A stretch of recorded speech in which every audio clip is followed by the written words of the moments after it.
So the beautiful picture you painted of the roaring 20s, how can the Trump administration play a part in making that future happen? Yeah. So look, a big part of this is getting the government boot off the neck of the American economy, the American technology industry, the American people. And again, this is a replay of what happened in the 60s and 70s, which is, for what started out looking like, I'm sure good and virtuous purposes, we ended up both then and now with this, what I describe as sort of a form of soft authoritarianism.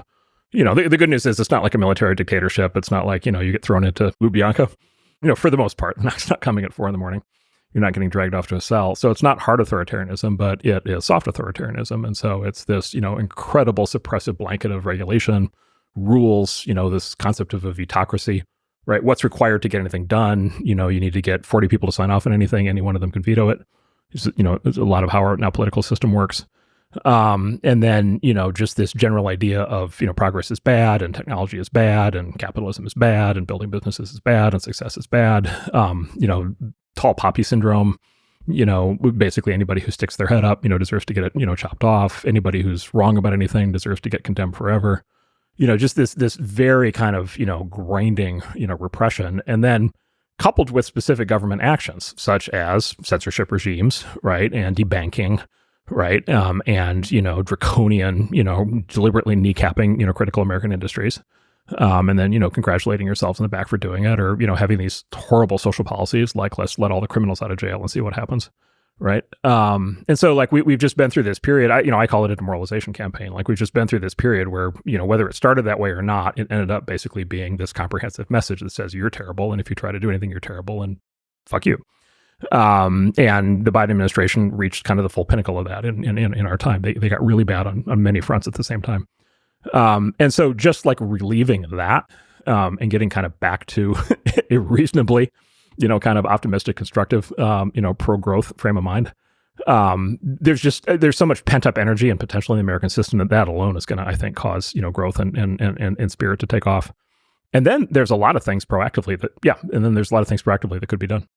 So how do you relieve that? To what degree has the thing you describe ideologically permeated government and permeated big companies? Disclaimer at first, which is I don't want to predict anything on any of this stuff because I've learned the hard way that I can't predict politics or Washington at all. But I would just say that the plans and intentions are clear and the staffing supports it. And all the conversations are consistent with the new administration in that they plan to take very rapid action on a lot of these fronts very quickly. They're going to do as much as they can through executive orders, and then they're going to do legislation and regulatory changes for the rest. And so they're going to move, I think, quickly on a whole bunch of stuff. You can already feel, I think, a shift in the national spirit. Or at least, let's put it this way, I feel it for sure in Silicon Valley. Like we just saw a great example of this with what Mark Zuckerberg is doing. And obviously I'm involved with his company, but we just saw it kind of in public. The scope of and speed of the changes, are reflective of sort of this of a lot of these shifts. But I would say that same conversation, those same kinds of things are happening throughout the industry, right? And so the tech industry itself, whether people were pro-Trump or anti-Trump, like there's just like a giant vibe shift, mood shift that's like kicked in already. And then I was with a group of Hollywood people about 2 weeks ago, and they were still, people who at least vocally were still very anti-Trump. But I said, has anything changed since November 6th? And they immediately said, oh, it's completely different. It feels like the ISIS thawed, woke is over. They said that all kinds of projects are going to be able to get made now that couldn't before, that, Hollywood's going to start making comedies again. Like they were just like, it's like an incredible immediate environmental change. And as I talk to people kind of throughout, certainly throughout the economy, people who run businesses, I hear that all the time, which is just this last 10 years of misery is just over. I mean, the one that I'm watching that's really funny, I mean, Meta's getting a lot of attention, but the other funny one is BlackRock, which and I don't know him, but I've watched for a long time. And so, the Larry Fink, who's the CEO of BlackRock, was like first in as a major, investment CEO on like every dumb social trend and rule set, like all right, I'm going for it. Every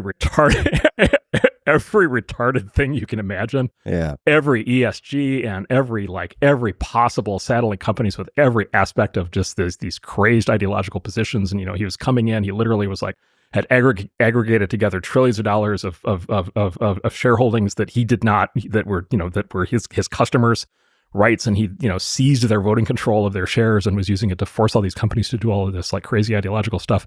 And he was like the typhoid Mary of all this stuff in corporate America. And he in the last year has been like backpedaling from that stuff like as fast as he possibly can. And I saw just an example last week. He pulled out of the corporate net zero alliance. He pulled out of the crazy energy stuff. And so like, he's backing away as fast as he can. He's doing, remember the Richard Pryor backwards walk?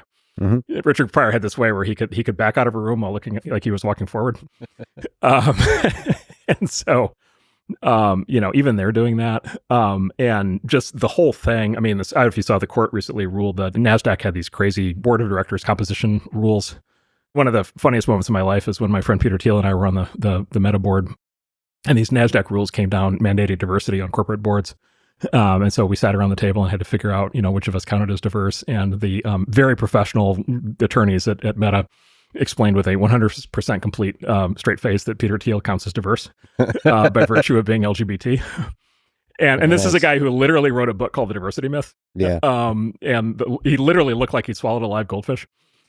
And this was imposed. I mean, this was like so incredibly offensive to him that like it was just absolutely appalling, and I felt terrible for him. But the look on his face was very funny. And it was imposed by NASDAQ, your stock exchange imposing this stuff on you, and then the court, whatever the court of appeals, just nuked that. So like these things basically are being like ripped down one by one, and what's on the other side of it is basically finally being able to get back to everything that everybody always wanted to do, which is like run their companies, have great products, have happy customers, like succeed, achieve, outperform, and work with the best and the brightest, and not be made to feel bad about it. And I think that's happening in many areas of American society. It's great to hear that Peter Thiel is fundamentally a diversity hire. Well, so it was very, there was a moment. So Peter, of course, is publicly gay, has been for a long time. But there are other men on the board, right? And we're sitting there and we're all looking at it and we're like, all right, like okay, LGBT, and we keep coming back to the B, right? And it's like,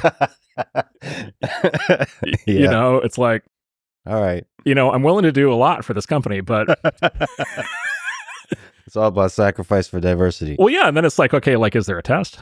Right, right.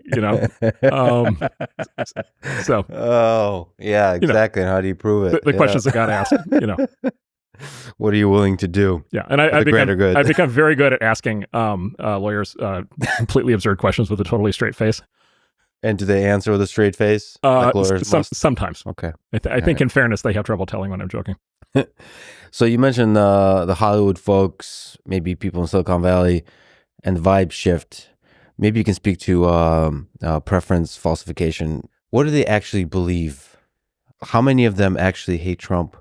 What percent of them are feeling this vibe shift and are interested in creating the Roaring 20s in the way they've described? So first, we should maybe talk population. So there's like all of Silicon Valley, and the way to just measure that is just look at voting records, right? And what that shows consistently is Silicon Valley is just at least historically, my entire time there has been overwhelmingly majority just straight up Democrat. The other way to look at that is political donation records, and again, the political donations in the Valley, range from 90 to 99%, to one side. And so, we'll I just bring it up because we'll see what happens with the voting and with donations going forward. We maybe talk about the fire later, but I can tell you there is a very big question of what's happening in Los Angeles right now. I don't want to get into the fire, but it's catastrophic. And, there was already a rightward shift in the big cities in California. And I think a lot of people in LA are really thinking about things right now as they're trying to, literally save their houses and save their families. But even in San Francisco, there was a big shift to the right in the voting in 24. So we'll see where that goes. But you observe that by just looking at the numbers over time. The part that I'm more focused on is and I don't know how to exactly describe this, but it's like the top 1,000 or the top 10,000 people, right? And I don't have a list, but it's it's all the top founders, top CEOs, top executives, top engineers, top VCs, and then kind of into the ranks, the people who kind of build and run the companies. And they're I don't have numbers, but I have a much more tactile feel, for what's happening. So the big thing I have now come to believe is that the idea that people have beliefs is mostly wrong. I think that most people just go along. And I think even most high status people just go along. And I think maybe the most high status people are the most prone to just go along because they're the most focused on status. And the way I would describe that is, one of the great forbidden philosophers of our time is the Unibomber, Ted Kaczynski. And amidst his madness, he had this extremely interesting articulation. He was an insane lunatic murderer, but he was also a Harvard super genius. Not that those are in conflict. But shots fired, man. But he was a very bright guy, and he did this whole thing where he talked about, basically he was very right wing and talked about leftism a lot. And he had this great concept that's just stuck in my mind ever since I read it, which is he had this concept he just called over socialization. And so, most people are socialized. Most people are socialized. Like most people are, we live in a society. Most people learn how to be part of a society. They give some deference to the society. There's something about modern Western elites where they're over-socialized, and they're just like overly oriented towards what other people like themselves, think and believe. And you can get a real sense of that if you have a little bit of an outside perspective, which I just do, I think, as a consequence of where I grew up.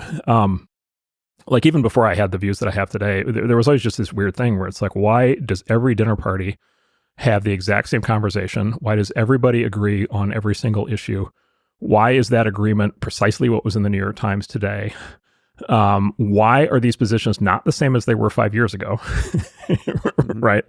But why does everybody snap into agreement every step of the way? And that was true when I came to Silicon Valley, and it's just as true today, 30 years later. And so I think most people are just literally I think they're taking their cues from, it's some combination of the press, the universities, the big foundations. So it's basically the New York Times, Harvard, the Ford Foundation, and, I don't know, a few CEOs and a few public figures, and maybe the president if your party's in power, and whatever that is, everybody who's sort of good and proper and elite in good standing and in charge of things and a sort of correct member of let's call it coastal American society, everybody just believes those things.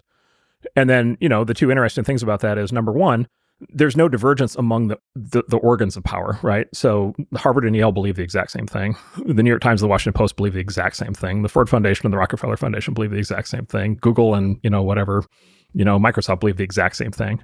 But those things change over time, but there's never conflict in the moment, right? And so, the New York Times and the Washington Post agreed on exactly everything in 1970, 1980, 1990, 2000, 2010, and 2020.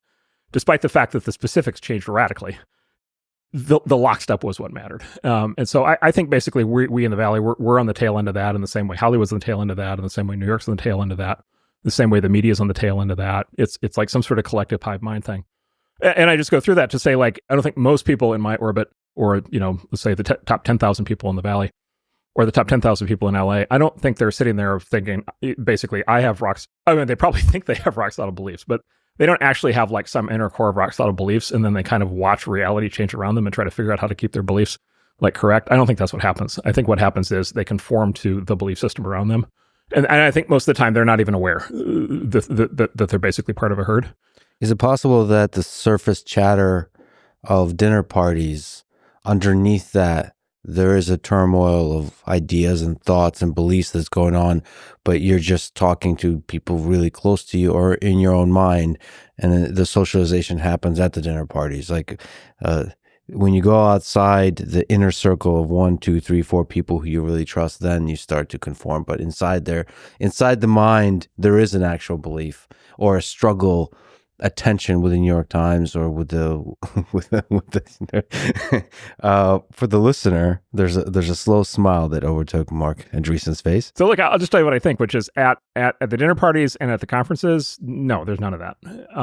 It's what there is that all of the heretical conversations, anything that challenges the status quo, any heretical ideas, and any new idea, is a heretical idea. Any deviation, it's either discussed a one-on-one, face-to-face. It's like a whisper network. Or it's like a real life social network. There's a secret handshake, which is okay, you meet somebody and you know each other a little bit, but not well. And you're both trying to figure out if you can talk to the other person openly or whether you have to be fully conformist. It's a joke. Well, yeah, humor. 100%. Somebody cracks a joke, yeah. Right? Somebody cracks a joke. Yep. If the other person laughs, the conversation is on. Yeah, yeah. If the other person doesn't laugh, back slowly away from the scene. I didn't mean anything by it. Yeah. Right. And by the way, it doesn't have to be a super offensive joke. It just has to be a joke that's just up against the edge of one of the, to use the Sam Bankman-Fried term, one of the shibboleths It has to be up against one of the things one of the things that you're absolutely required to believe to be the dinner parties. And then at that point, what happens is you have a peer-to-peer network, right? You have a one-to-one connection with somebody, and then you have your little conspiracy of thought criminality. And then you have your you've probably been through this. You have your network of thought criminals, and then they have their network of thought criminals, and then you have this like delicate mating dance as to whether you should bring the thought criminals together, right? And the dance, the fundamental mechanism of the dance is humor. Yeah, it's humor. Like, it's right.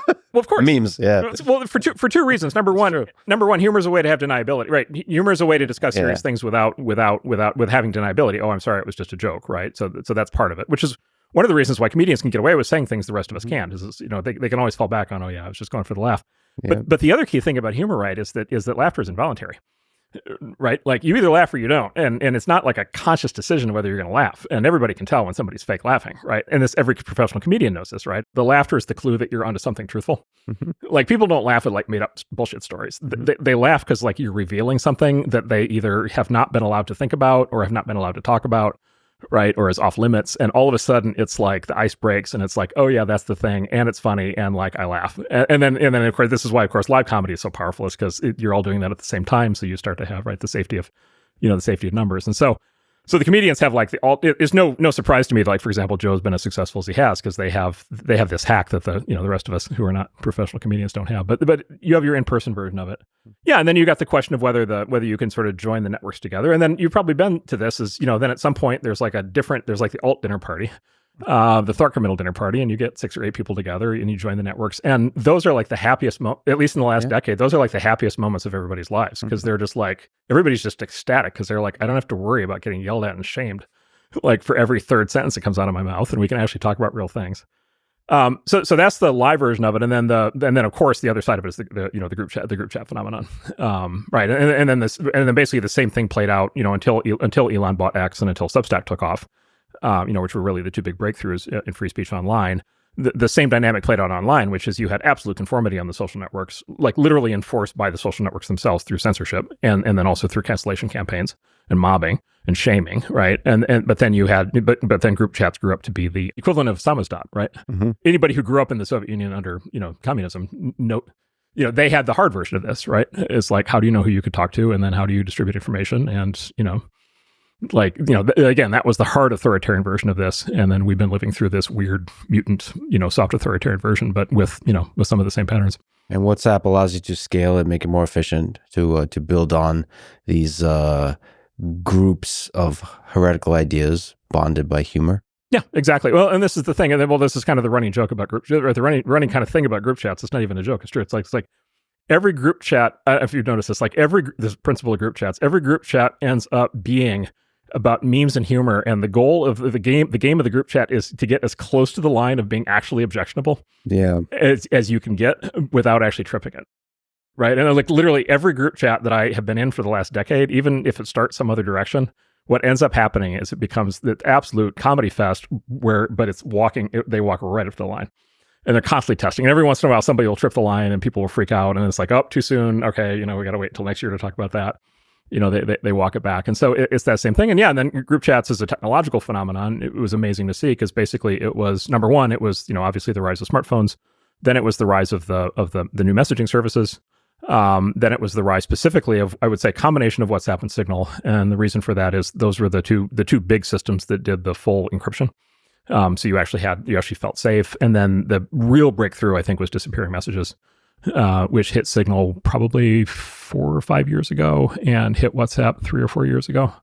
And then the combination of encryption and disappearing messages, I think, really unleashed it. Well, and then there's the fight. Then there's the fight over the length of the disappearing messages, right? And so it's like, I often get behind on my thing, so I set to 7-day disappearing messages, and my friends who are like, no, that's way too much risk. Yeah, it's got to be a day. And then every once in a while, somebody will set it to 5 minutes before they send something like particularly inflammatory. Yeah. 100%. Well, one of the things that bothers me about WhatsApp, the choice is between 24 hours and 7 days, 1 day or 7 days. Right. And I have to have an existential crisis about deciding Yes, whether I can last for 7 days with what I'm about to say. yeah, exactly. Now, of course, what's happening right now is the big thaw, right? And so the vibe shift. So what's happening on the other side of the election is, Elon on Twitter 2 years ago, and now Mark with Facebook and Instagram, and by the way, with the continued growth of Substack and with other new platforms that are emerging. I think it may be, I don't know that everything just shifts back into public, but like a tremendous amount of the verboten conversations, can now shift back into public view. And I mean, quite frankly, this is one of those things, quite frankly, even if I was opposed to what those what people are saying, and I'm sure I am in some cases, I would argue it's still like net better for society that those things happen in public instead of private. Do you really want, don't you want to know? Yeah. And so then it's just I think clearly much healthier to live in a society in which people are not literally scared of what they're saying. I mean, to push back and to come back to this idea that we're talking about, I do believe that people have beliefs and thoughts that are heretical, like a lot of people. I wonder what fraction of people have that. To me, this is the preference falsification is really interesting. What is the landscape of ideas that human civilization has in private as compared to what's out in public? Because like that, the dynamical system that is the difference between those two is fascinating. Like there's throughout history, the fall of communism in multiple regimes throughout Europe is really interesting because everybody was following, the line until not. Right. But you better, for sure, privately, there was a huge number of boiling conversations happening where like the bureaucracy of communism, the corruption of communism, all of that was really bothering people more and more and more and more. And all of a sudden, there's a trigger that allows the vibe shift to happen. So to me, like the interesting question here is, what is the landscape of private thoughts and ideas and conversations that are happening under the surface of Americans? Especially, my question is, how much dormant energy is there for this roaring 20s where people are like, no more bullshit, let's get shit done? Yeah. So we'll go through the theory of preference falsification. Yes, just by the way, amazing. The books on this is fascinating. Yeah. So this is one of the all-time great books. Incredible. It's about 20, 30-year-old book, but it's completely modern and current in what it talks about, as well as very deeply historically informed. So it's called Private Truths, Public Lies, and it's written by a social science professor named Timur Kuran at, I think, Duke. And it's definitive work on this. And so he has this concept he calls preference falsification. And so preference falsification is two things. Preference falsification, and you get it from the title of the book, Private Truths, Public Lies. So preference falsification is when you believe something and you can't say it. Or, and this is very important, you don't believe something and you must say it. Right? And the commonality there is in both cases you're lying. You believe something internally and then you're lying about it in public. And so the thing, and there's sort of the two classic forms of it. There's for example, there's the I believe communism is rotten, but I can't say it version of it. But then there's also the famous parable of the real life example, but the thing that Václav Havel talks about in the other good book on this topic, which is The Power of the Powerless.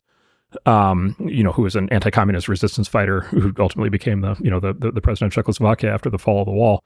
But he wrote this book, and he describes the other side of this, which is workers of the world unite, right? And so he describes what he calls the parable of the greengrocer, which is you're a greengrocer in Prague in 1985, and for the last 70 years, 50 years, it's been absolutely mandatory to have a sign in the window of your store that says "Workers of the World Unite," right? And it's 1985. It is like crystal clear that the workers of the world are not going to unite. Like of all the things that could happen in the world, that is not going to happen. The commies have been at that for 70 years. It is not happening. But that slogan had better be in your window every morning, because if it's not in your window every morning, you are not a good communist. The secret police are going to come by and they're going to get you. And so the first thing you do when you get to the store is you put that slogan in the window and you make sure that it stays in the window all day long. But he says the thing is, every single person, the greengrocer knows the slogan is fake. He knows it's a lie. Every single person walking past the slogan knows that it's a lie. Every single person walking past the store knows that the greengrocer is only putting it up there because he has to lie in public. And the greengrocer has to go through the humiliation of knowing that everybody knows that he's caving into the system and lying in public. And so it turns into demoralization campaign. It's not just ideological enforcement. In fact, it's not ideological enforcement anymore because everybody knows it's fake. The authorities know it's fake. Everybody knows it's fake.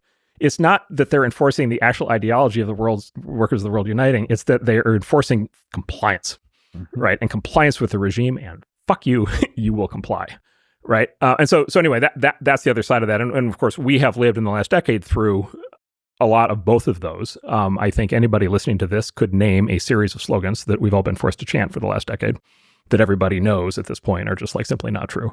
I'll let the audience, speculate on those on their own group chats. Send Mark your memes online as well, please. Yes, exactly. But okay, so anyway, so it's the two sides of that, right? So it's private truths, public lies. So then what preference falsification does is it talks about extending that from the idea of the individual experiencing that to the idea of the entire society experiencing that, right? And this gets to your percentages question, which is like, okay, what happens in a society in which people are forced to lie in public about what they truly believe? What happens, number one, is that individually they're lying in public, and that's bad. But the other thing that happens is they no longer have an accurate gauge at all or any way to estimate how many people agree with them. And this is how you, and again, this literally is like how you get something like the communist system, which is like, okay, you end up in a situation in which 80 or 90 or 99% of a society can actually all be thinking individually, I really don't buy this anymore. And if anybody would just stand up and say it, I would be willing to go along with it, but I'm not going to be the first one to put my head on the chopping block. But you have because of the suppression, censorship, you have no way of knowing how many other people agree with you. And if the people who agree with you are 10% of the population and you become part of a movement, you're going to get killed. If 90% of the people agree with you, you're going to win the revolution, right? And so the question of like what the percentage actually is like a really critical question. And then basically in any sort of authoritarian system, you can't like run a survey, right, to get an accurate result. And so you actually can't know until you put it to the test. And then what he describes in the book is it's always put to the test in the same way. And this is exactly what's happened for the last 2 years, like 100% of exactly what's happened. It's like straight out of this book, which is somebody, Elon, sticks his hand up and says, the workers of the world are not going to unite. Yep. Right? Or the emperor is actually wearing no clothes, right? That famous parable, right? So one person stands up and does it. And literally that person is standing there by themselves and everybody else in the audience is like, ooh, I wonder what's going to happen to that guy.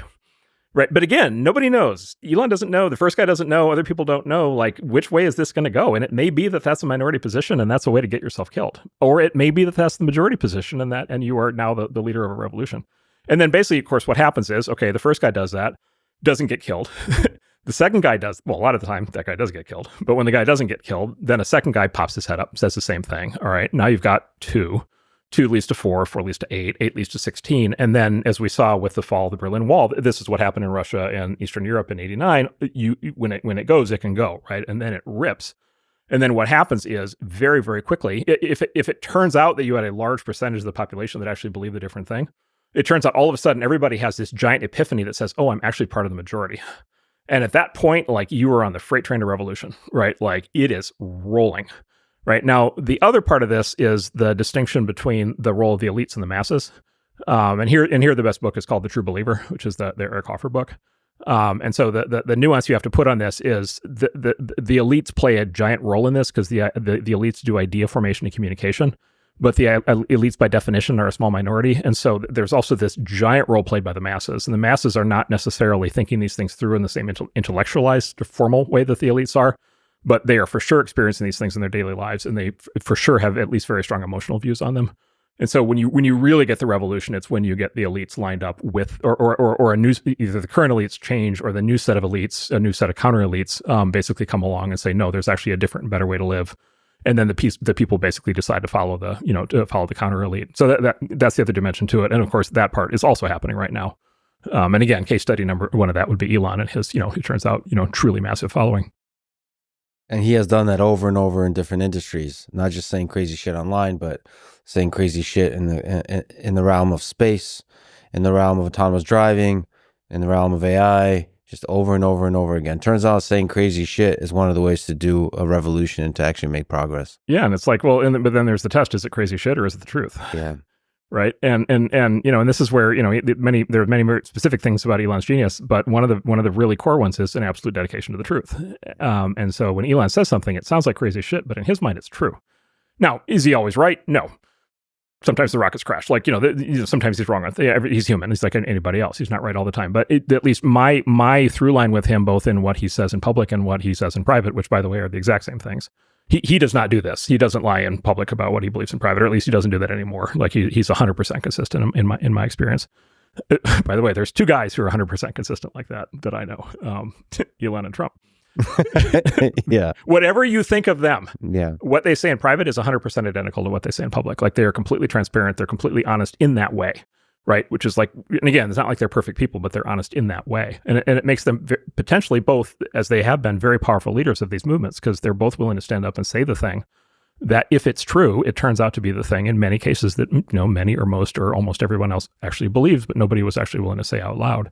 And so that they can actually catalyze these shifts. And I think this framework is exactly why Trump took over the Republican Party. Is I think Trump stood up there on stage with all these other kind of conventional Republicans, and he started saying things out loud that it turned out the base really was, they were either already believing or they were prone to believe.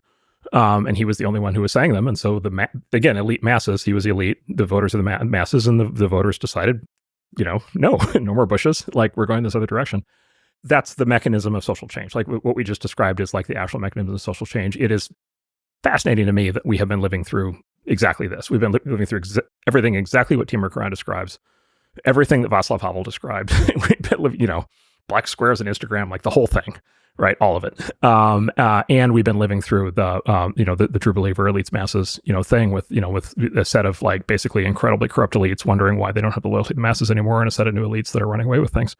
And so, like, we're living through this, like, incredible applied case study of these ideas. And, if there's a moral of the story, it is, I think fairly obvious, which is it's a really bad idea for a society to wedge itself into a position in which most people don't believe the fundamental precepts of what they're told they have to do, to be good people like that. That is just not a good state to be in.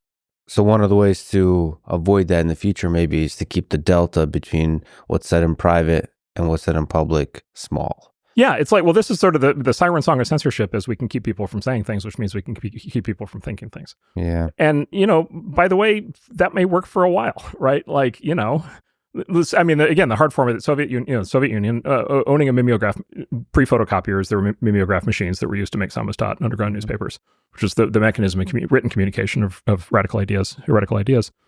Ownership of a mimeograph machine was punishable by death.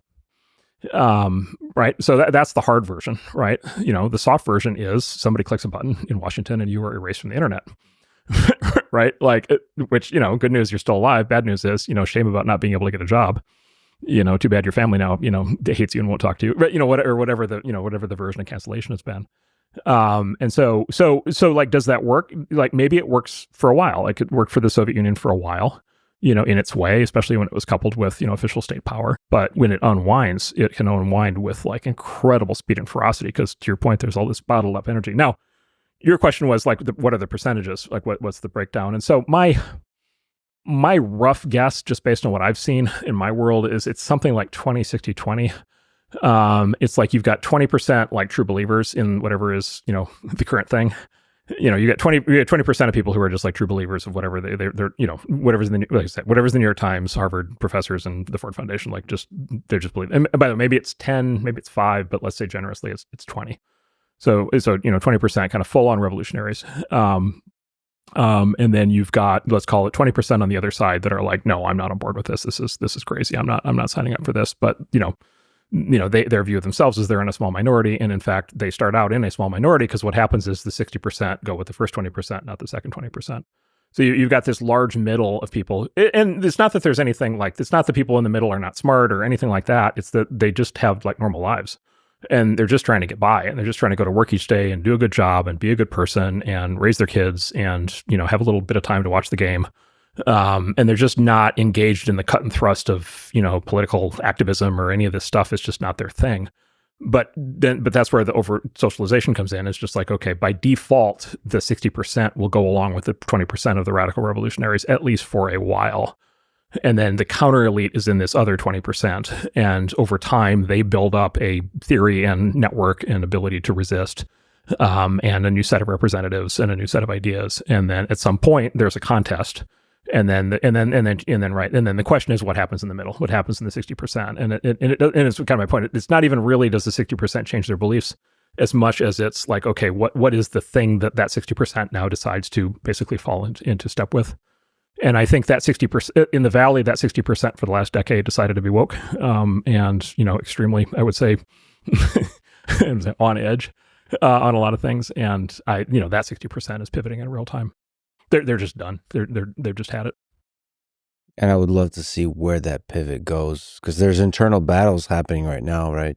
So this is the other thing. Okay, so there's two forms of things that, and Timur has actually talked about this. Professor Crown has talked about this. So one is, he said this is the kind of unwind where what you're going to have is you're now going to have people in the other direction. You're going to have people who claim that they supported Trump all along who actually didn't. Right. So it's going to swing the other way. And by the way, Trump's not the only part of this, but he's just a convenient shorthand for a lot of this. But whatever it is, you'll have people who will say, well, I never supported DEI, right? Or I never supported ESG, or I never thought we should have canceled that person, right? Where of course they were full on a part of the mob, like, kind of at that moment. And so anyway, so you'll have preference falsification happening in the other direction. And his prediction, I think, basically is you'll end up with the same quote problem on the other side. Now, will that happen here? I don't know. How far is American society willing to go in any of these things? I don't know. But like, there is some question there. And then the other part of it is, okay, now you have this, elite that is used to being in power for the last decade. And by the way, many of those people are still in power, and they're in very, important positions. And the New York Times is still the New York Times, and Harvard is still Harvard. And like, those people haven't changed, like, at all. Right. And they still, they've been bureaucrats in the government and, senior Democratic, politicians and so forth. And they're sitting there, right now feeling like reality has just smacked them hard in the face because they lost the election so badly. But they're now going into and specifically the Democratic Party is going into a civil war. Right. And that form of the civil war is completely predictable. And it's exactly what's happening, which is half of them are saying we need to go back to the center. We need to de-radicalize because we've lost the people. We've lost the people in the middle. And so we need to go back to the middle in order to be able to get 50% plus one in an election. Right. And then the other half of them are saying, no, we weren't true to our principles. We were too weak. We were too soft. We must become more revolutionary. We must double down, and we must, celebrate, murders in the street of health insurance executives. And that right now is like a real fight.